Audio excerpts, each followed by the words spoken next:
So what I'm going to do is take this piece, and I like an elegant form with a real small opening when I do one of the firing techniques we're possibly going to do for this video.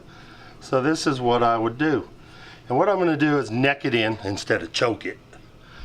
You know, and so what I want to do is start right below where I want the piece to neck in and apply a little pressure and just easily come up. Now, what I want to do is just keep repeating that motion, and the tendency for a lot of people, again, is they look at you do that and they think, well, he did that pretty quick. They try and do it all over one quick move. And it can't be done that quickly. You've got to work it in, get the feel of that clay. And what I'll do is I'll push it in just far enough until you see this clay, you can see it right here on the rim, start to bunch up just a little bit.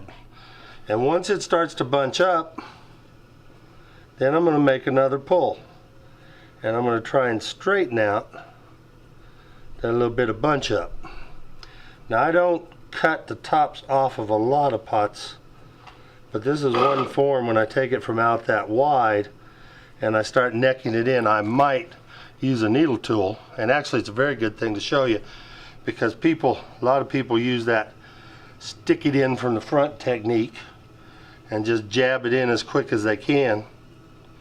And it's got to be a little more subtle than that. Yep. Well, one of the things we talked about before we shot this video, we spent a lot of time talking about sensitivity. And you may not think about it looking at Randy and I with our size and things, but we're very sensitive to the clay.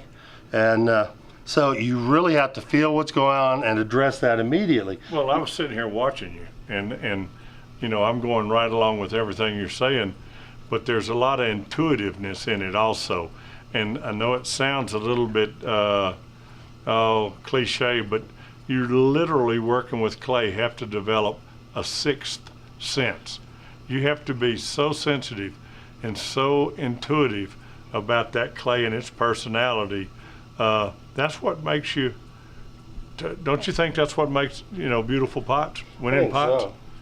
And I mean, think about how cool it is to make a living at being as sensitive as you can possibly be.